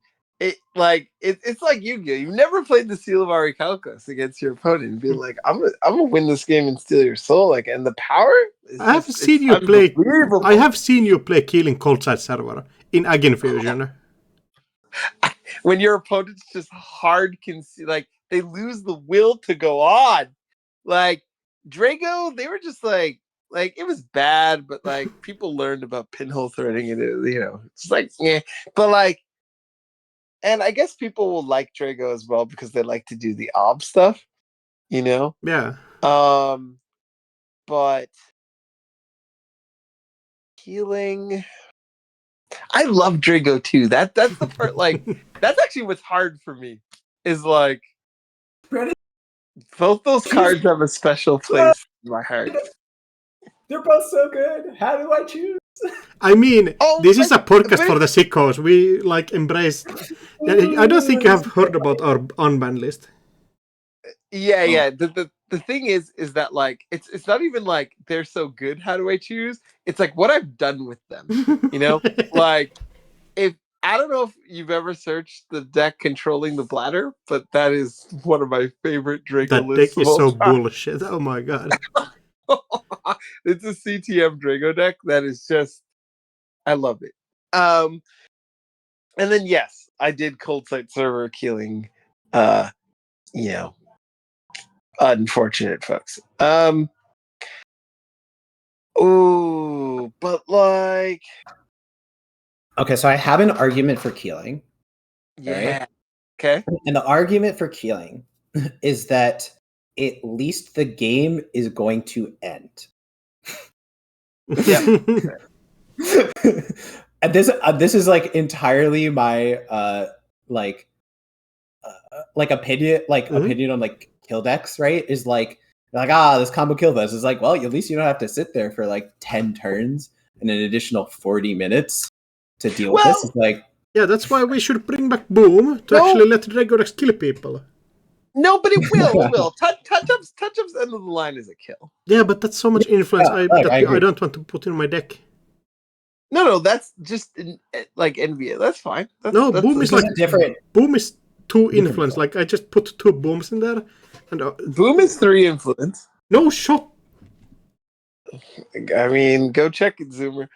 Boom is 3 influence. Oh, whoop. I just looked it up. Oh yeah, Hard Hitting News was 2. Correct. And And Econ Warfare was 2. Yeah, sure. Yeah, I like, man, that's a hard question for me. I think the correct answer. No, the correct answer is actually keeling. No shot. God. And I think the reason, like actual gameplay wise, is that like there's like, unless you're warm receptioning, like there's no, like when we used to play keeling, you could like you could play divert power, like you could speed up keeling. There's nothing really to speed up keeling, so you have turns to fight the keeling, and there's nothing really that's like, maybe Leo keeling would be annoying because there's something to stop the pinhole, but like Drago will lead to like all the cheesy kills that people are so upset about, happening. Shouldn't you like those? Sorry? Shouldn't you like the cheesy kills? I It's think not that's what you're pushing for. It's not that I don't like that. I just think that like like I think a lot of people at first glance would choose Drago, but I think that they would get upset with the Drago unbed like faster than they would keeling, because they would realize that they're just going to get cheesy killed all the time. Whereas keeling, it takes a lot longer, and because you can see it, like you can prepare, you can do things to fight it, and so I think like it would probably end up being the fairer card, but that's just theory. Like I feel like Drago's just going to be used to be like, I put this face down, you didn't run, and now you're dead. Whereas like keeling does not do that. Oh yeah, I guess touch up is kind of fucked up. Yeah. And like and then there's gonna be sickos like me who are just gonna like, they're gonna use Drago to like torture you on top of that. Like we're just gonna advance, give you a tag, and then just play bigger picture over and over again, as many times as we can. I might actually need to rethink this like modern idea I have been running. Correct. That's why we're here, to dig deeper, a deep doodle, one might say. Is it with like FUT in the card pool? Like, isn't like keeling FUT kind of just like fuck? I don't know. Yeah, right. Yeah. Like, true. I mean, it could be, but you have to establish both of them, keep them both alive. I mean, that is true. That is true. Yeah. Like also, like, okay, so here's the thing, right? It's like in this magical world, right? Everyone's on a bunch of pinholes, and we even go like, oh, we need to print more cards like pinhole that are at 1 influence, so the owner has any chance of ever touching the things and can and like, unit. And my entire premise is like, let's not print the cards that for some reason mean that we necessitate needing to print cards like Pinhole. Like, Correct. Because this all comes back to your influence point, which I think I understand, by the way. But I think that there's some amount of like, one, having talked to Peter H a bunch about like like philosophy of Netrunner. So it's like, I think I understand what you're saying. I think it could be fleshed out a little bit more for folks. But I'm not going to do that. I'm just going to talk about the exact influence thing and what you're talking about. So like, because the game has been like that because of the FFG card pool and the way that things were interacting, NSG printed cards to like based off of that, right? So like, there was so much concentrated power in a Rashida that runners needed to be able to, every single runner faction needed to be able to contest an early one, like a turn one ice. So that's how you get your boomerangs. That's how you get your bank cards. That's how you get those things. And so, okay, we don't just want the game to be Rashida lottery, which I guess I should explain that. During RWR's like development or whatever, when I was coming back to the game and I was like, I need to learn the game. So I'm looking at things with a very critical eye. I'm not taking any assumptions, right? It's like this Rashida card, obviously cracked. I was like, what? I was reviewing games. I was like, the Corp doesn't really seem to win if they don't fire Rashida. Like the win rate is like actually in the dumpster. So are Corps actually in a really bad spot, but they're reliant on Rashida? And the answer was yes, right? And right, but like, do we want our game to be at like decided by finding one of a 3 copy card in your deck and being able to fire that? Like, that's not a particularly healthy game, in my personal opinion, right? Needing to find one of 3 cards in your 49 card deck and actually having that fire, I don't think is actually like the best place for the game, right? Correct. So guess what? We didn't print a neutral Rashida, right? In Elevation. And if you go and play Core, which is System Gateway plus Elevation, side balance is actually pretty good. The game feels pretty good. Like, it reminds me of like 2015, 2016 Netrunner, where no one knew what the fuck they were doing, and you could get away with a whole bunch of stuff, and things like the power level was just like generally lower, and so you have scoring corps being like nice and fun and engaging. Recommend playing Core if you get a chance. If people do Core tournaments, it's fun. So Rashida Lottery is a real thing.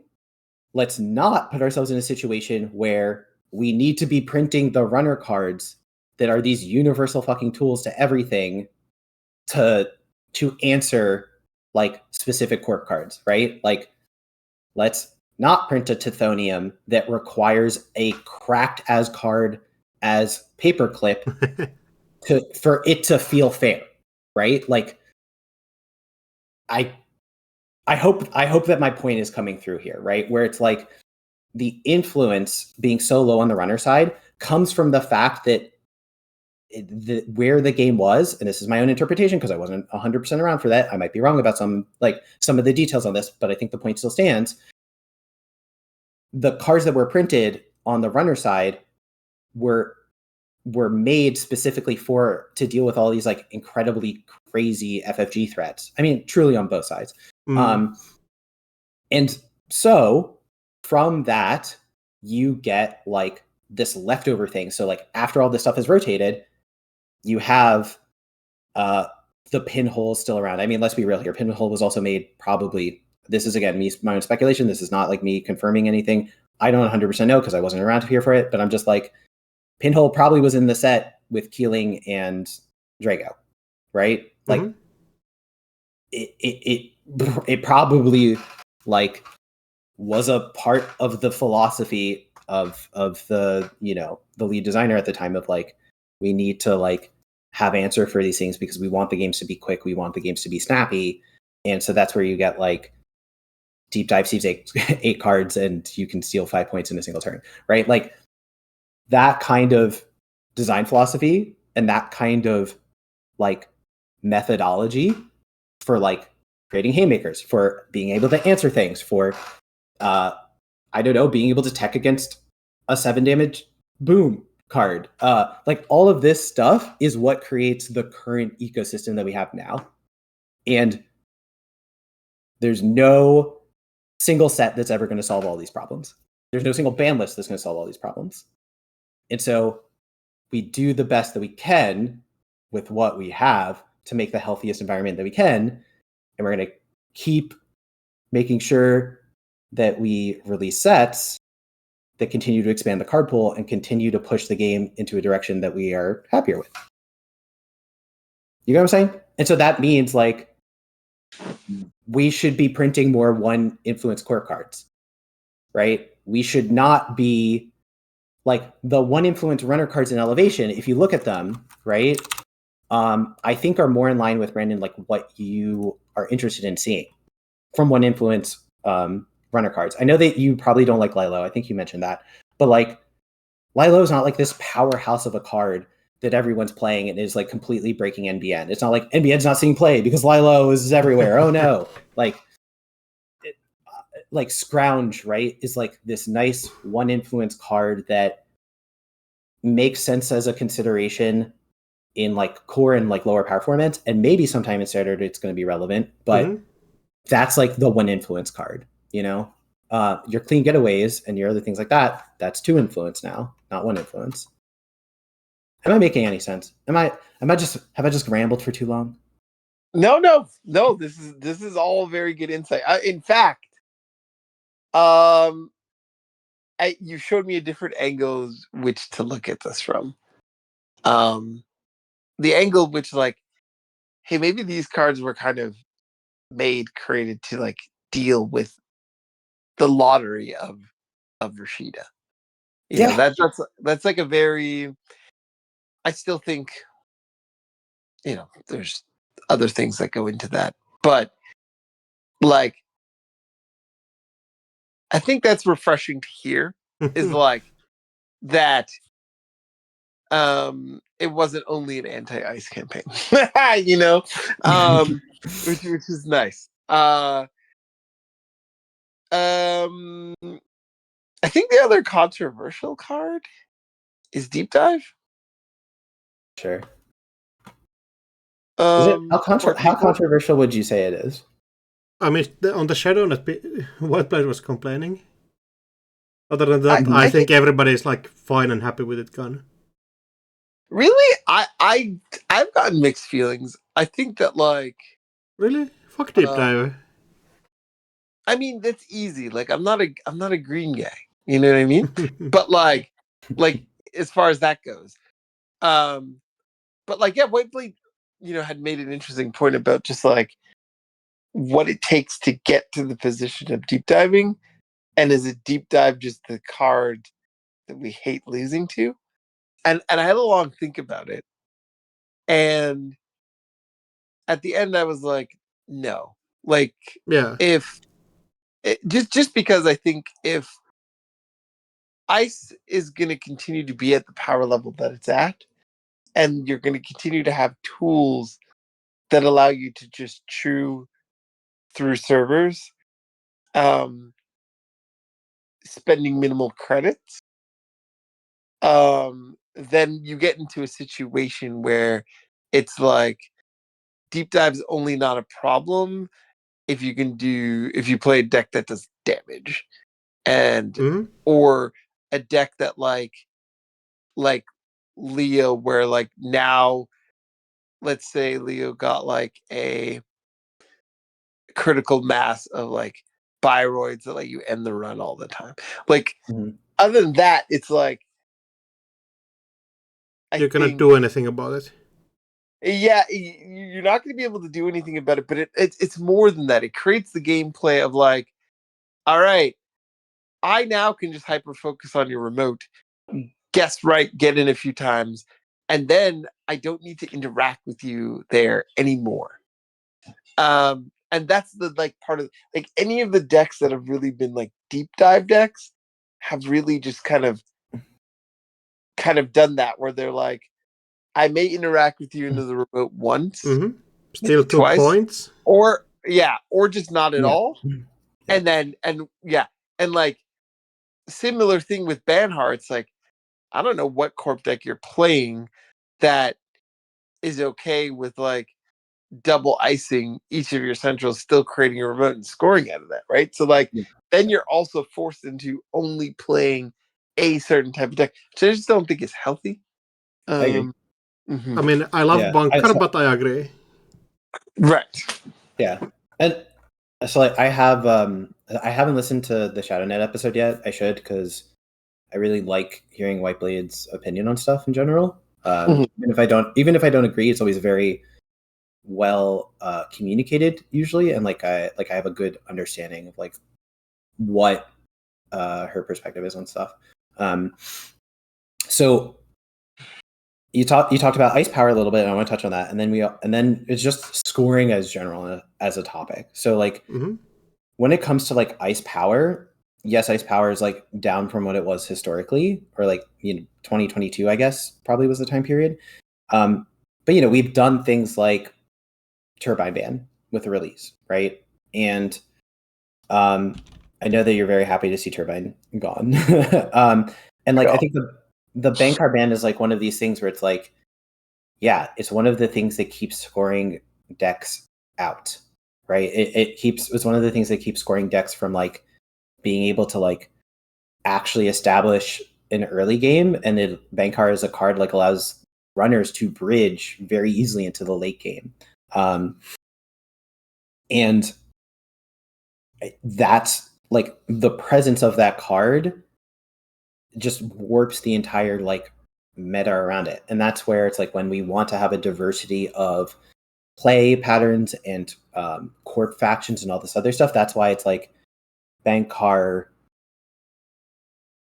Bankar ban was a fairly uncontroversial thing. It didn't take too much time to talk about when we were coming to this meeting.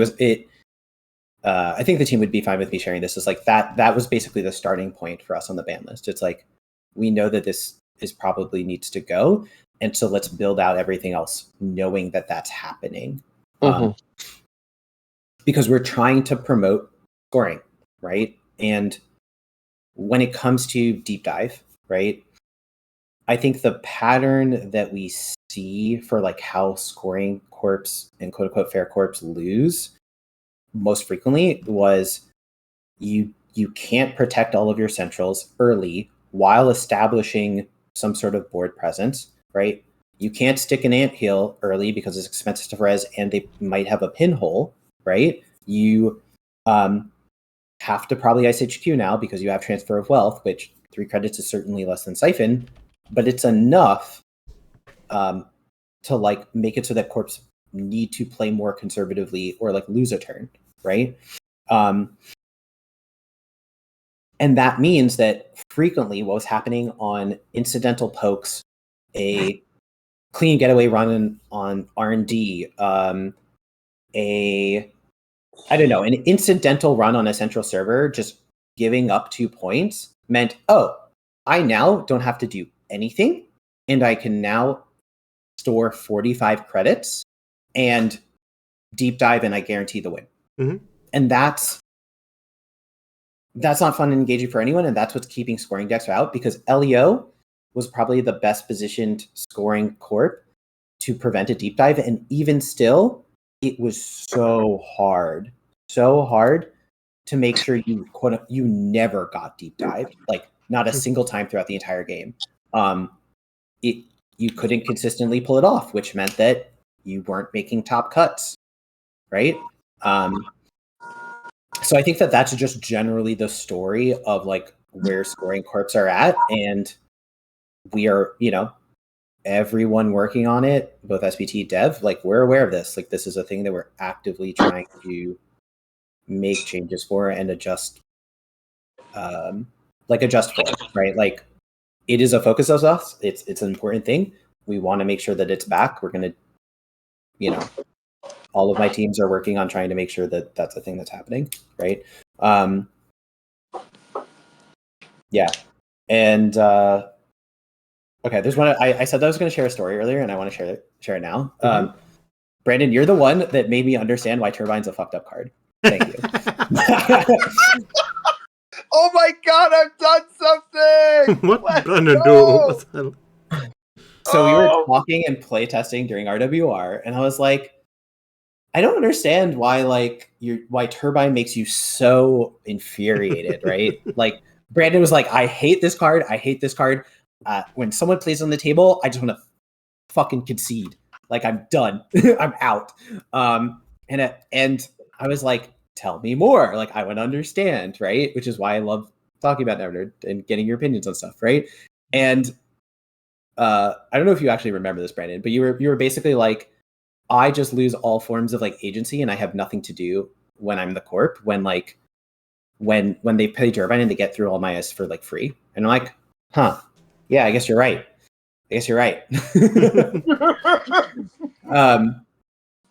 And that speaks to like, okay, ice being invalidated. And it also speaks to like, okay, Turbine, correct me if I'm wrong on this, but like Turbine, when it came out, I don't think was looked at as being like a hugely warping card that's going to completely break the game and all this stuff, because I think that it was printed as an answer to all of the really powerful ice, right? Yeah. No. It also didn't really function with any of the breakers at that point, so it like kind of flew under the radar for a while, I think. I think the biggest thing, and Peter described this to me, so like this is like a chain, right? Why Peter was upset with it and like why I like understood that is because basically Turbine, even when it wasn't immediately relevant, it was worse than Miss Bones. It was just like a tech card for any faction that wanted to play ice, right? And that's just like absolutely not what you want, right? I think the other thing was that like it gets released. There's a Drago, there's a Keeling thing going on. It wasn't its time to particularly shine, but I was like, in testing, like even from back then, me and Peter were just like, yeah, +2 is just egregious. Yeah. Mm-hmm. I mean, that is I've seen the light. That's my take now too. And like what it like basically what Turbine does, right, is that it reduces things to flat game state. Shout out to Peter H for this theory that I've 100% adopted and modified. Creates the flat game state where runners just basically automatically win because they can check every single server and just touch agendas, right? Because they don't need to spend money. And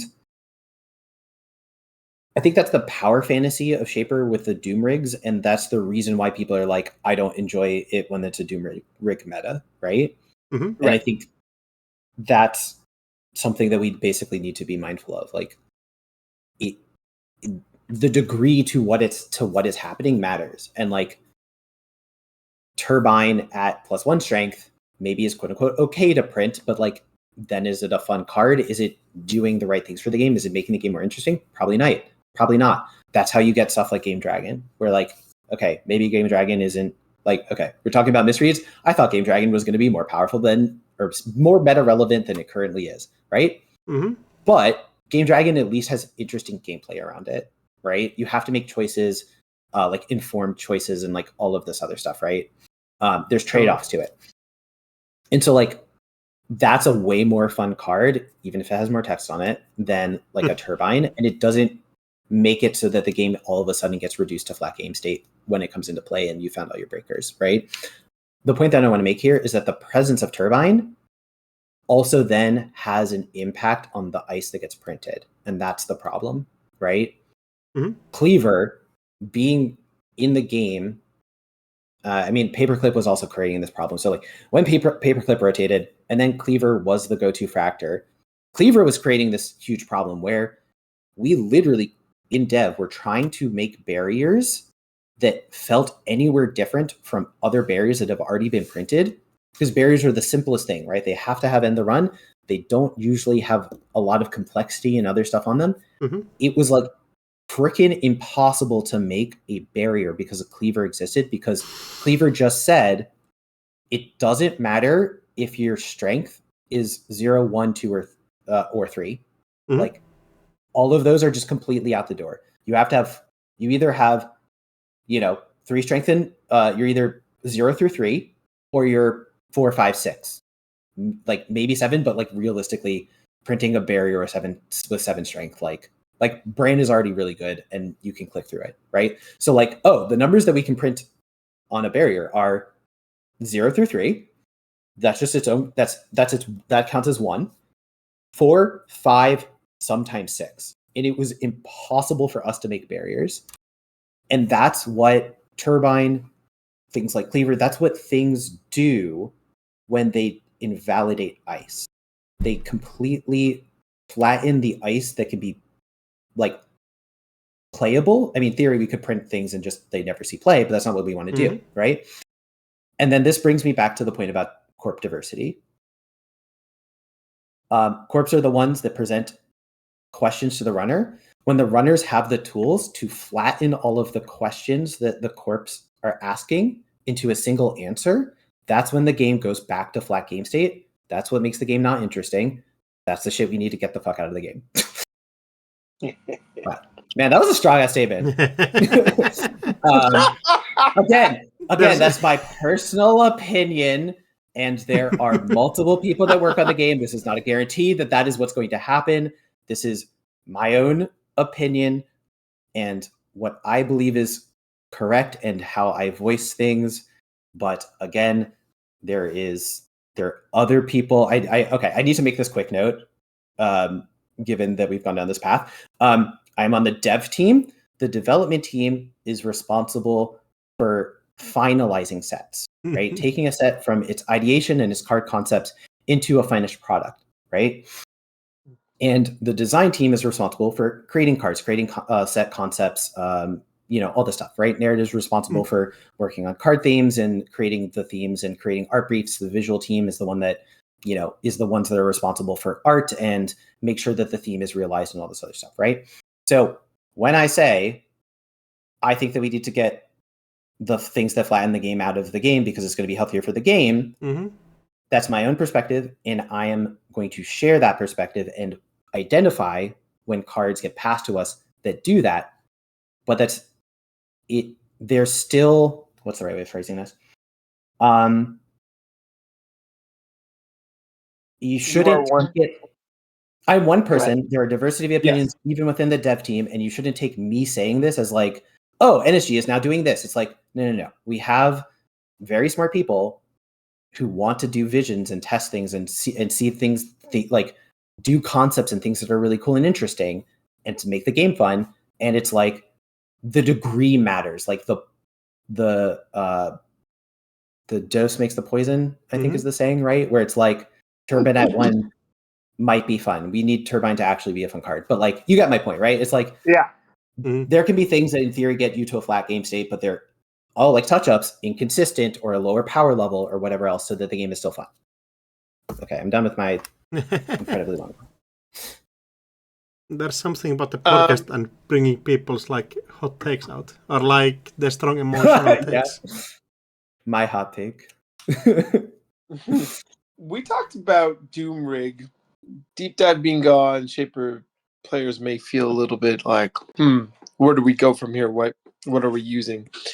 But I guess my question is kind of, do you see a world in which Shaper wins games without creating a quote-unquote lock?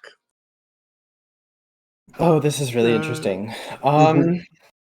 I think, so I actually, ironically, I think D-Dive is actually a really good example of a card that basically gave Shapers a way of winning the game without creating lock. And it's all because they basically closed out the game once they had a lock, right? Like that's I think the theory behind like Deep Dive and why it makes sense, and like the whole like design philosophy around like we want games to end in 20 minutes, right? Or something like that. I know overlap with June, but like I read June's things and I go like, oh, I see the design decisions that you made and how that came out in the design philosophy or whatever in the time period, right? I think that like IDs like Ari, IDs like Dewey are actually not usually based around like a doom rig of sorts. Like they actually have a wick to them, right? Something that limits their reach. And I think that actually means that like I actually criminal, and I like we can talk a little bit about info bounty here. Like I think that's I'm gonna end up talking about criminal when you ask me about Shaper. But like info bounty is what gave current like Sable like Red Crims like this incredible longevity, right? You could go to like a 19 turn game, a 20 turn game, and have made 20, 30 credits off of a single card. And that gives you longevity. That means that criminals who traditionally have a wick at the end of it, right? Like Asa. Asa's a great design. Asa has like a wick, right? They cannot go forever. And they also make it so the corp can't go forever, which is why it like resonates and is super cool. So I think Shapers in particular are there are Shaker archetypes that I think traditionally have had that natural conclusion. And it's usually like actually like event Shaper. Yes, there's Ashen, but like event Shaper is not currently a really supportable archetype within the card pool. And that's something where like Shapers naturally have like gas because it runs out because they're using like one-time use cards. I think actually the fact that like simulchip, like whenever I build Shaper now, I kind of am going like, okay, I don't probably have a Doom rig. I have a limited number of simulchips and I have a limited number of like coalescences because I need to jam my deck with as much econ as possible because it's just hard to come by. Sorry, I'm kind of thinking out loud here. I think it's possible. It's just going to be really hard to design, to be honest. I think the design team has like their, what I think it is easiest to design for Anarch because they're all about big, bold things like power with trade-off. That's easy to design for, I think, in my opinion. I think Criminals, the next like easy quote, like this then the next thing on the rung, because Criminal, they can be a little bit straightforward, which is both a easy thing to design for sometimes and sometimes really hard for to design for. Like, I don't know, how do you change a legwork like card, right? There's only so much you can do to it. And then lastly, Shaper is like the hardest thing to design for because they're the most complicated. So you need to think about all the different timing structures. They have the most like combo based things. They have the most engine based things. They have all these like their natural power fantasy within the faction has the clear weakness of like rush strategies, but then also has the inevitability, but then they also need to be able to close out the games reliably. Like it's an interesting design problem to solve. You're getting like full we've gone long enough where you're like, yeah, you just get rambly. No. This is all very good. I think people will love this. I think detailing it in the way that you have, I think will give people a lot more perspective and understanding. It definitely has for me. That's good. It's giving me a lot to think about. Yeah. Safer, is there anything that we haven't asked or talked about that you'd like to speak on or cover, or even just telling people where they can find you? Are you going to be in any tournaments coming up? Are you putting out any other content, things like that? I'll be in Montreal. I'll probably be casting that event in Montreal, like American Continentals. Mm-hmm. So I guess look out for me there. I am happy to go on other podcasts or like content creator stuff, but I don't have any plans to make my own content and put it out into the world. If you want to hear me ramble about things a lot, join playtesting.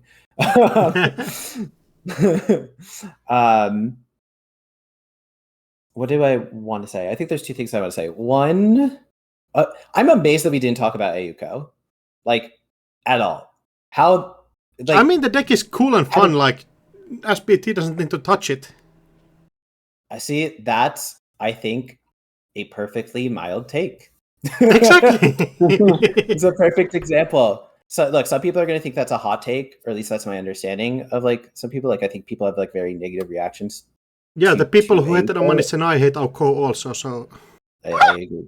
Look, I think that there's an entire section, like an alternative universe, where we branch off and we talk about like asset spam and runner agency and how it feels on the runner side to like deal with assets and the psychological effects of all that stuff. But like, I don't know. I understand, like, or just like Brandon, I'm like, it's totally fine for you to have the opinion as a player that touch ups is like great and should stay and your like favorite card, even if other people disagree with it. I think it's also completely fair for people to be like, I don't like playing against Ayuko. I see it too much and all this other stuff. But like, I'm amazed that we didn't talk about it. That's all I'm saying. I guess like if you want, you can go into it. I just gotta go to sleep. Axu's gotta go to sleep. I would keep Axu up.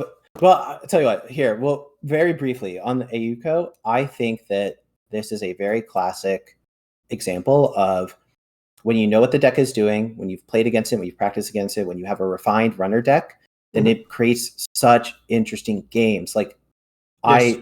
I played against Ayuko recently against some very good players with my sub deck that I knew very well, and I had some of the most fun running that I've had in ages. But that's like a huge hill to climb, and that's a lot of activation energy. And I think it's very reasonable for people that are on their journey to mastery or are working with unrefined decks or just don't jam as many games as like people that I was playing against. Like, I think it's completely reasonable for them to be like, fuck this card, I don't want to play against this. Fuck this shit. I think that's a reasonable take. That being said, from like a meta health perspective, Ayuko is like doing interesting things for competitive play, yeah. I mean, like, that doesn't mean it's not going to get touched in a future ban list. Obviously, we're going to keep an eye on it. Yeah, we'll see what mega cities develop, but I think I think that I have my personal take on it. I think some people might think that it's a hot take, but I think it should be a non-controversial take, which is just that Ayuko is an interesting identity. Asks players to think and deck build and play in a different way that I haven't seen in the game before. Maybe I just missed it, but that's cool. I don't know. Yeah, that's Ayuko. very good. I agree. For me, Ayuko was just like, I don't know. It's a solid deck. I think it asks a lot of your opponent, and I think it's one of those decks where you have to practice, play against, know the lines, like have an idea, And my idea would be to get other factions in that area, in that zone that it's at, as opposed to tear down Ayuko, right? And it reminds me of a deck of old. Decks of old where it asks a lot of your opponent, and you can't just like, if you just press buttons against Ayuko, you may win, but like you could just die. And that I like. You have to, and so yeah, I can see where people are not too happy with that. I think the one thing though that I would say about Ayuko is like, for me, I think we just pick and choose what cheese we like and what cheese we don't like, whether it's Swiss or cheddar. And so, like, to me personally, as a person who's in the business of, winning games, to me, I think like a cheesy Drago kill is just as fucked as like Regenesis equals 4 points, I But, have like, no idea other- that if you're in the business of winning game, how the hell you're Team Nebula and not Ayuko? I've literally no idea. I'm so blown. My mind is blown by this. So I'll explain this. So, a few things. Okay, and that's a really good question, though, and I'm glad you asked that because I think there's a few things. I think number one, I think both decks are really fun, but I just have more fun Nebula in just its execution. Like I feel like most times when I play these days when I play a Nebula game, I've learned something about not only my play and like cards I can consider in the deck or situations that keep coming up, um, and but also like how my opponents feel playing against Nebula. I also feel like, in my experience, I still consider Ioku like it relies on a few assets, and I find those decks usually have a shelf life. That when people are hyper focused in on them, then it becomes a lot harder. Like someone who knows really well how to play against the deck, then I think a lot of the times it becomes, did I draw all the things I need to draw right away? And if not, it's really rough. Versus like I feel with the Nebula when I play it, there's certain cards that you can play that like for example, I think certain decks have been playing Behold. It's a card that you can just hit in an opportune time and then it changes the game, right? The asset decks don't really have, like, they're not really playing a card like that. Maybe you can shift some things around to play cards like that, but that's kind of, a lot of them aren't playing that unless it's like, again, a kill version, which then I still think I'd rather play the Nebula. And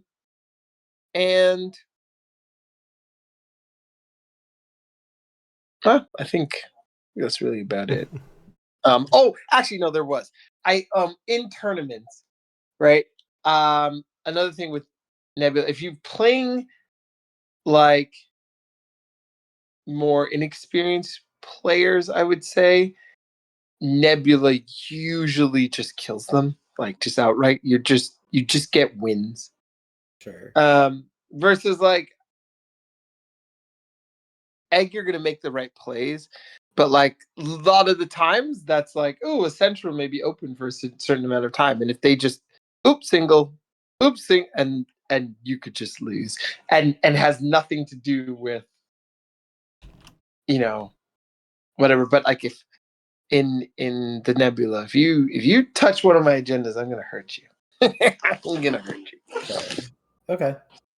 So how I translate this in my head is you would have a higher win rate or like higher chance of winning against facing me in a tournament because I don't respect Nebula competitively at the moment, and so I would have played against it less. That's my interpretation. And then I misplay into it because I haven't practiced enough in it where I have like a whole bunch of reps into Ayuko. Yeah, like I literally, like, a lot of corps these days are like that for me. It's where like once the element of surprise is gone, you lose like maybe a whole 20%, right? Once the cards I are mean, noticed, yes. 20%. And then once people are like, oh, this is actually the deck, we're gonna play against it, you're gonna lose another 30%. Like, you know what I mean? And all of a sudden, Sure. what are you playing, right? So Yeah. I mean, the thing is, like, I think that's been going on for a while. Like before Elevation came out, like I think that's was also the story of Corpse, right? Like, yeah, Corpse constantly had to be adapting, and changing up their game plans and using surprises to match the runner's tools, and all of that was left over from the other rotation that had already happened, right?